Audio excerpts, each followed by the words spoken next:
What a day. John Bolton throws impeachment into chaos. President Trump's legal team comes out swinging on their first full day of arguments. And the senator of this very podcast drives at least one journalist completely up a wall. This is Verdict with Ted Cruz.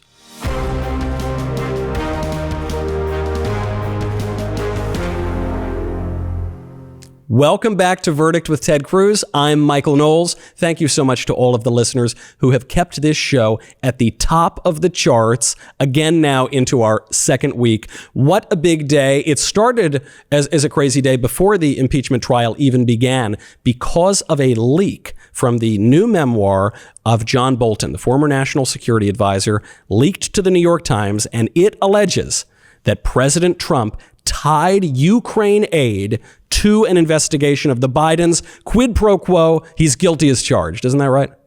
Well, today was a big and consequential day. And you're right, it started off crazy. We all had off yesterday, so I flew home, was home with my family, then came back to D.C. at the crack of dawn, walked into the Capitol. The press was going nuts. They were in a total tizzy. The New York Times had broken the story that Bolton says there was a quid pro quo. And I got to say, when I sat down at lunch today before we started the trial, there were a lot of Republican senators who were feeling a little rattled by it. I mean, it was designed to shake people up, and it had a little bit of that effect. I'm actually somewhat surprised that this shook up Republican senators because the story itself made all of these headlines, a big splash, and yet it seems to me, just reading about it, and especially given our previous conversations on how the quid pro quo is not really a big deal, that it's a lot of sizzle and no steak. Well, that's exactly right. And one of the most important things for people to understand, it does not matter if there was a quid pro quo or not. It does not matter. It doesn't make a difference for the issues before the Senate. It's something we talked about last week in our first couple of podcasts. Look, quid pro quo sounds scary. It's a Latin phrase. I don't know what it means, but it sounds really bad. All quid pro quo means is you exchange one thing for another, and this is not an exaggeration. Every president, from George Washington to today, has done quid pro quos by the hundreds, and foreign policy does it every single day. So whether or not it's a quid pro quo doesn't matter. The question is, did the president commit high crimes and misdemeanors? And a quid pro quo is not, whether it is or not, is not the constitutional standard. So then why is this such a big headline? Because that was my reaction too. I said, hold on, I got to talk to the senator about this last week. I can see through the headline. Why is everybody making such a big deal about the John Bolton leak?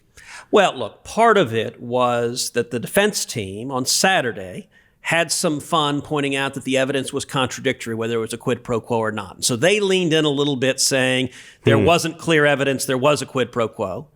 And so that let the New York Times say, oh, goodness, now we have someone saying there was. It doesn't matter. Because, look, quid pro quos, Obama's Iran deal is a quid pro quo. Right.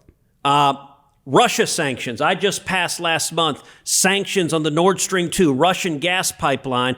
If a company builds the pipeline, they get sanctioned. That's a quid pro quo. You build the pipeline, you get sanctioned. You're admitting to a quid pro quo right now? And Venezuela sanctions. We're telling Venezuela today that if Nicolas Maduro steps down from Venezuela, we'll lift sanctions. And we do, by the way, carrots and sticks all the time, where we'll give you aid, we'll impose sanctions. That's how we conduct foreign policy. So the Bolton leak, the quid pro quo news, that doesn't matter to the argument for impeachment itself. And yet, surely it matters to the impeachment trial, because now we're hearing more reports that we could drag this thing out weeks and weeks and finally hear from the witnesses, which the Democrats have been asking for now for weeks. So I think the chances of the Senate hearing witnesses and of the trial being dragged on, those chances have increased.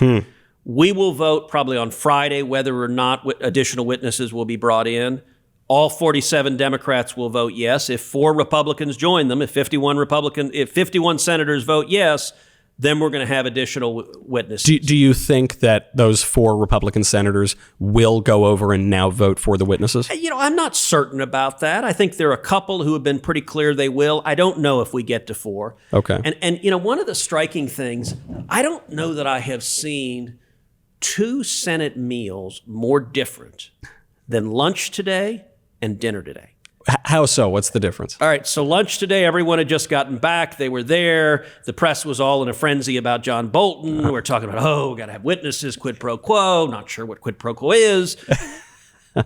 And then we had this afternoon where the Trump defense team finally got to put on their arguments and their evidence. And listen, as you know, I have been begging them, put on systematically, clearly, the evidence of Barisma and Hunter Biden and Joe Biden, all of the evidence of corruption. That's what matters. The central question in this trial is whether a president can investigate corruption. And the answer to that is obviously yes, if there are real and credible allegations of corruption. And with Hunter and Joe Biden and Barisma, there was enormous evidence of corruption. We finally heard that today. And by dinner time, the Republican senators were happy, relaxed. Serene. It was totally different because we'd just gone through several hours of the actual defense in the case, which finally got to be able to put on debate. Okay, well, I want to get into those arguments then, because this was a pivotal day. We got a little preview of the Trump team's arguments on Saturday, but today was the first full day. Last week, the Democrats make their arguments, and then this week, the Trump team gets to do it. It opened up with Ken Starr, who was the star of the Clinton impeachment trial back in the 90s. Then it went on to some of President Trump's other lawyers. Toward the end, you get Alan Dershowitz, very famous lawyer, a professor of yours, I believe. You know him well. Taught me criminal law 101 my first week in law school, and I've known him 25, 30 years. So I hate to put you on the spot because you know one of the lawyers, you know multiple lawyers who were arguing today. How did they do? They did very well. This was a very good day for President Trump. This was a very bad day for the Democrats. I got to say, watching the Democrats at council table, when Pam Bondi got up. So Pam Bondi is one of President Trump's lawyers. Right, and Eric Hirschman, who are two of the lawyers for President Trump, they both got up and they laid out the evidence of Barisma, the Ukrainian natural gas company that was built in corruption, that was paying Hunter Biden $1 million a year. And they finally showed the tape of Joe Biden bragging about how, you want to talk about quid pro quo? So on Donald Trump, the evidence is conflicting on whether there's a quid pro quo. There's some evidence that some testimony said there was, some testimony said there wasn't. Doesn't matter. Do you know the one undisputed quid pro quo in this entire proceeding? Joe Biden. We saw it on video. Joe Biden on video said he told the president of Ukraine he would block $1 billion in aid unless he fired the Ukrainian prosecutor who was investigating Barisma, which was paying his son Hunter Biden $1 million a year. And as you know, Biden ends it with going, well, son of a bitch, they fired him. That's a quid pro quo. And Biden not only admits to it, he brags about it. He's proud. And I got to say, playing that, I think the Trump team did a good job laying it out. I think they walked through the evidence. But I spent a good chunk of it just watching the House managers' faces. I got to say, Adam Schiff was ashen. I mean, really? Their faces were horrified. Because we couldn't see that. I certainly didn't see that on the C-SPAN camera. So you would see him kind of try to smile and like puff up his chest, and then it sort of slumped down. But the interesting thing is, they knew this was coming. It's why several days ago I said the House managers threw Joe Biden under the bus. Because when they spend several hours of their presentation making the case that there is zero evidence to investigate Barisma or the Bidens for corruption, which is a laughable proposition, they knew to a metaphysical certainty that today would happen. In other words, they knew about the son of a bitch video. I mean, it's not like they're living in a cave. Right. And they set it up. They teed up the Republicans. About the video we played last week on the podcast where ABC asked Hunter Biden, would you have gotten this job, been paid $1 million a year if your name wasn't Biden? He's like, no. I mean, they knew that was coming, but it was still painful. But did you know that the Trump team would be so aggressive? Because going into it, I had this fear, and we talked about it on the show, that the Trump team would play it cautious, play it safe, simply answer the Democrat accusations from last week. And instead, they got pretty aggressive. Well, I think they heard from a lot of voices that they needed to affirmatively present the president's defense, that the president is innocent, and there's a reason he's innocent. It is perfectly okay. And in fact, the president's got a responsibility, if there's credible evidence of corruption, to investigate that evidence. Yeah. And it was striking. You remember the first couple of days, Jerry Nadler, one of the House managers, He said, out of hundreds of thousands of Ukrainian companies, why would Trump be interested in this one? And the screaming answer is, well, as far as I know, it's the only Ukrainian company that was paying the son of the vice president $1 million a year. Right. And the point is, it's not about some abstract interest in Ukrainian corruption. It's not like the president's worried about someone knocking off 7-Elevens in Ukraine. Right. This is about American corruption. This is about the prospect of a corrupt foreign company effectively bribing the vice president of the United States. Now, that may not be the case. I'm not saying that happened, but there's more than enough evidence to investigate it and find out whether it did. So you think that the Trump team did a good argument, Ken Starr, Alan Dershowitz, everybody in the middle. I actually think that the biggest fireworks of the day were not presented by the Trump legal team. I think they were presented by you when you were talking to the press, because during one of these breaks, you had a press gaggle, you were answering their questions and speaking to them. You, more than anybody that I've seen, have been very aggressive on this, saying that this impeachment is about Barisma, it's about corruption in potential corruption by Joe Biden in the Obama administration. Go after that. I think you got under the press's skin so much that at one point, one of these reporters suggested throwing your 9-year-old daughter in jail. Do we have the clip? Basically, what they said was Hunter Biden got a job. His dad was vice president. If that's a crime, I mean, shouldn't half of your children be in prison? My children are 9 and 11. I'm sorry that you want to throw a 9-year-old in prison. But at this point, my third grader plays basketball and softball at her school. So stop playing the nasty. Stop playing the nasty Washington game. I'm sorry, that's not nasty Washington game. Senator. Attacking a 9-year-old? Senator, I have no idea. All right. You know, I love that you kept your cool there and you kind of laughed it off, but that is pretty deranged for a reporter to say they want to throw your kid in jail. Well, you know, it shows the desperation of the press corps. So Trump has had a lot of consequences for America, many of which have been fantastically good in terms of policy, in terms of substance. Yeah. One of which that has been also really, really good is exposing the rampant bias of the media. Exactly. And Donald Trump has broken the media. Yeah. Their role right now is they're desperate to be the defenders of the Democrats. And so I had just finished standing up and saying today was devastating for the House managers and walking through a little bit of the evidence of corruption that was laid out. The media doesn't want to cover any of this. So what that guy was doing, I mean, he was trying to say, well, everybody does it. Come on, your kids do it. And they're desperately, okay, so I got news for the media. No, everybody doesn't do this. I promise you, if there's anybody else in Washington that has a kid making $1 million a year from a corrupt company that is getting favors from the vice president of the United States, that ain't something everybody does. Like, look, I mean, they're trying to cover it up as, oh, it's Uncle Joe, it's no big deal. This is bad stuff. This stinks. You know, one of the things the Trump's defense team did today is they played from the ABC clip with Hunter Biden, a component. We still don't know, by the way, how much money Hunter Biden made. Well, we know he was driving around Hollywood in a very expensive Porsche, so I think he did pretty well. Well, and ABC asked him, so how much did this corrupt Ukrainian natural gas company pay you while your dad was vice president and while he was leading Ukraine policy for the Obama administration? And he said, well, I'm not going to tell you. I don't have to be open kimono. Well, do you know that nobody knows how much he was paid? We know it was at least $83,000 a month, but he's never answered that. And the House managers have no desire to know the answer to that. Well, what's so shocking to me about many of these interviews and that clip in particular is the media have been going after not just you, but a lot of Republican senators. And they've been assailing you all for not being objective and completely without an interest in this impeachment trial because, you know, you're Republicans.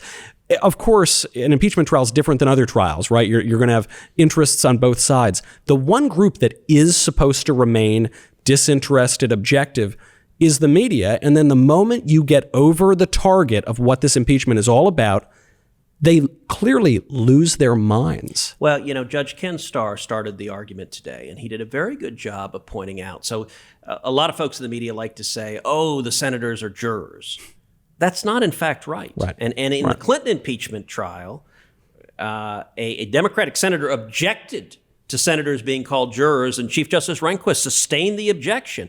Starb actually put it very well. The Senate is a court, which means the Senate, we're the judges, we're the jurors, we're deciding questions of law and fact, and we're not supposed to be disconnected from the process. The framers knew what they were doing when they handed it to the upper chamber of Congress.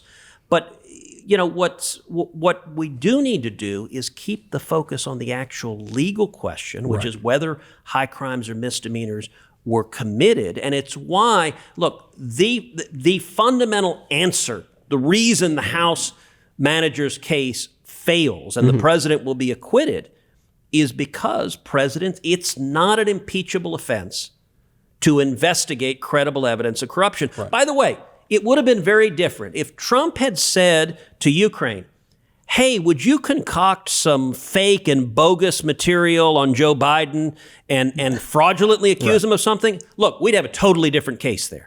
But that's not what he said. All of the evidence, 100% of it said, investigate what happened. This is bad. Biden bragged about getting the prosecutor fired.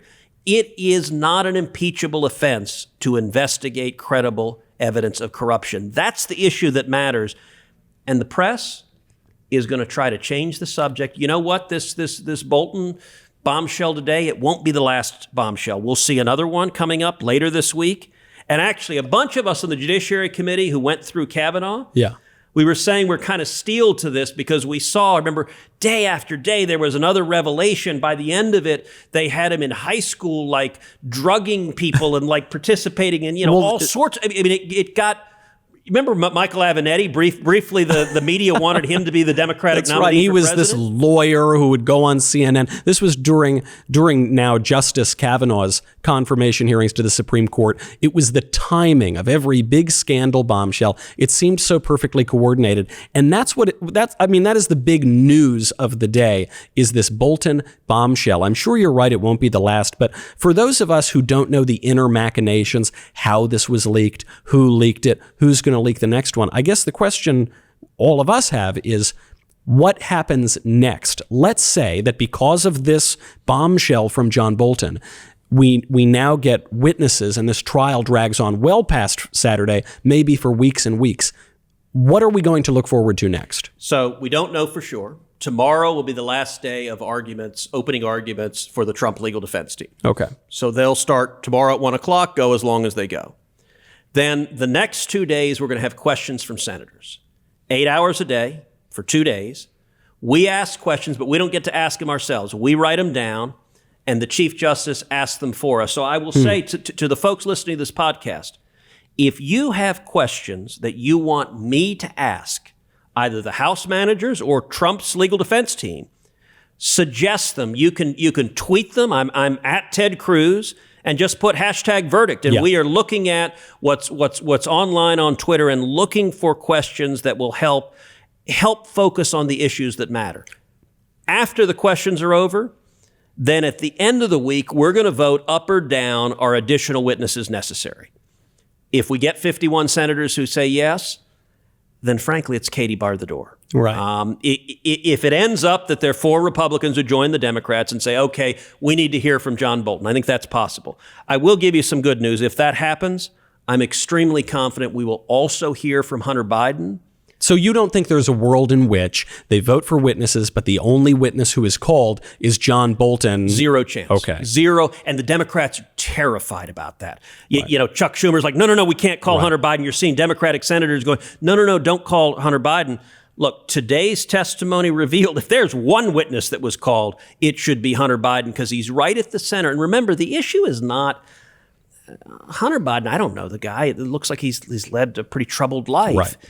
The question is not even about whether he's involved in corruption. It's about whether his father, the vice president who was making the Obama administration's policy and leading it, whether he was involved in corruption. And that's a question that goes right to the heart of Trump's asking it to be investigated.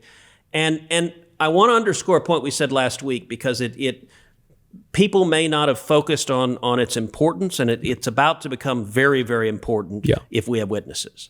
which is if Hunter Biden is called as a witness, if we subpoena Hunter Biden, he will almost certainly plead the fifth. He'll almost certainly come in and say, I refuse to answer questions on the grounds and he has that it the might constitutional incriminate me. right. And he has a right under the Bill of Rights. He doesn't want to testify and admit to committing a crime. Here's a piece almost nobody knows. If he does that, there is a statute that explicitly gives the Senate the power to give him testimonial immunity, which means he would be immune from being prosecuted for what he says in his testimony. Why does that matter? You may think, gosh, immunity sounds like a good thing for him. It's actually not, because immunity means we can force him to testify because we want to get the evidence of what did your dad know. You know, one of the interesting things that we heard today, so Hunter Biden had two business partners. This guy, Devin Archer, was also on the board of Barisma. Yeah. And then John Kerry's son-in-law. What a coincidence. Or not son-in-law, stepson, rather. Okay. And his stepson, when his two business partners joined the board, he sent an email to the State Department, to his stepfather's chief of staff, saying, Devin and Hunter have joined the board of Barisma. I don't know why they did this, but I got nothing to do with it. And he broke off doing business with them because of their poor judgment in getting paid millions from this corrupt company. You know, we actually got a mailbag question specifically about the ability of the Senate to force Hunter Biden to testify. And the question comes from Susan. If the Senate forces Hunter Biden to testify by granting him immunity, would he also receive immunity if he perjured himself during the testimony? So if he lies, he wouldn't. So immunity does not immunize you from perjury, and it doesn't immunize you from the underlying crimes, but it does prevent any prosecutor from using your testimony as evidence against you. Well, then there's a similar follow-up And question. by the way, the way the statute works is the Senate, 51 senators vote to grant immunity. We then have to go to a federal district court and file that, but the district court has to grant it. Right. It's mandatory under the statute. That I've seen that nowhere in the press. Obviously, I think Hunter Biden's probably sweating about that, and the Democrats in the House are probably sweating more. more. Joe Biden is sweating more. And by the way, I'll tell you, some of the happiest faces in that Senate were Bernie, Elizabeth Warren, and Klobuchar, all running for president. Now, I mean, this was a bad day for the House Democrats' case, but also for Joe Biden. This was not pretty. So let's say President Trump gets off the hook. He is not removed from office. Matthew asks, does the Fifth Amendment regarding double jeopardy attach? Should the Senate exonerate the president? Can the president be tried again for the same articles? I don't think we've ever seen that situation in history. So impeachment and prosecution for a criminal offense are two different matters. So yes, you can be tried separate. Now you got to prove a crime. You got to prove beyond a reasonable doubt. And amazingly enough, the House managers haven't alleged a crime. It's one of the things actually, Alan Dershowitz, Professor Dershowitz at the end did a really good job of walking through the constitutional history that you can't, high crimes or misdemeanors requires that you prove that the president has committed a crime on the order of treason or bribery, because that's what the Constitution said. And it was very interesting. Professor Dershowitz walked through a couple of other provisions of the Constitution, which almost no one knows who's looked at this. So you know the impeachment clause, but there are two other places where impeachment is referenced in the Constitution beyond the power of impeachment in the trial. Because the impeachment clause just saying that the Congress has the power to impeach the president and the Senate will conduct the trial. And actually, the Constitution uses the word sole twice. It says the House has the sole power of impeachment and the Senate has the sole power to try impeachment. So the only times the word SOLE is used in the Constitution concerns impeachment, but there are two other references. Number one, in Article 2, concerns the presidency. It gives the president the power to grant pardons and reprieves for offenses against the United States, except in cases of impeachment. So the president can't pardon impeachment, but it also says offenses against the United States, which are crimes. In Article 3 of the Constitution, which concerns the judiciary, the Constitution says trial of all crimes, except in cases of impeachment, shall be by jury. Now, what does that imply? Impeachment are crimes. And so the House Democrats have admitted they aren't alleging a crime. So this is a unique historical situation in as much as we have the impeachment going on, but when the Congress impeached the president, they did not accuse him of a crime. So are you saying we're just in uncharted territory? We are. It has never happened in history that a president has been impeached without the articles alleging he's committed a crime. And actually something Ken Starr said that was really powerful. We have never before in history seen a president impeached on a pure partisan vote. Only Democrats voted for it. And Ken Starr made a great point. You know, the Constitution requires for conviction to remove a president 2/3 of the Senate. Impeachment was supposed to be a consensus, a national consensus that this crosses a high threshold. There ain't that consensus. And so fighting this is just a partisan battle the way the Democrats are doing is wrong. You know, the conclusion I draw from all of this is one of anxiety because we are in uncharted territory here. I think it's going to make the question time on Thursday so important. So please, to all of our listeners, get your questions in. Tweet them at Ted Cruz. Use the hashtag verdict, and we will try to get those questions asked during the impeachment trial. Then you can come back here afterwards. You know, this is an early night. It's not even midnight yet. You've made it over from the Capitol, and we will go through all of it then. Thank you. Two things I want to follow up on quickly because I have been given an assignment. Okay. So last week, you'll recall, I mentioned that I brought up with Caroline, my 11-year-old daughter. Yeah. When we had risen to the number 3 podcast in the country, I called her and told her, and she said, "Dad, I really don't care." So I got home Saturday night. Sunday, yesterday, I was home. And I told Caroline, you know, we rose from number 3 all the way to number 1. And look, I thought that was kind of cool. Are you impressed like, now? You know, trying to get my daughter to think that's cool. And she said, "I know. And you passed Joe Rogan." And she said, "And Joe Rogan interviewed Robert Downey Jr. And that's the coolest thing in the world." Caroline is like obsessed with Iron Man. And she's like, "If he interviewed Robert Downey Jr., I don't know how you passed him, Dad. I don't know how that happened, but that's really cool." That's 6 degrees of Kevin Bacon. And I got to say, for any dad of an 11-year-old, it is really hard to like impress an 11-year-old with anything. Mm-hmm. So I thought it was very cool that passing Joe Rogan did it with Caroline Cruz, and that made me pretty happy. And there's a coincidence. We passed Joe Rogan's show with this show, Verdict with Ted Cruz, just about a day or two after Joe endorsed Bernie Sanders. Is that a coincidence? Look, I think it's cause and effect, but let me say to everyone listening, if you haven't subscribed and signed up for this podcast going forward, please do, because this we're having fun. We really appreciate it, and it looks like with everything in uncertainty, I'll probably be stuck in D.C. for quite a while now, so be sure to tune back. I'm Michael Knowles. This is Verdict with Ted Cruz.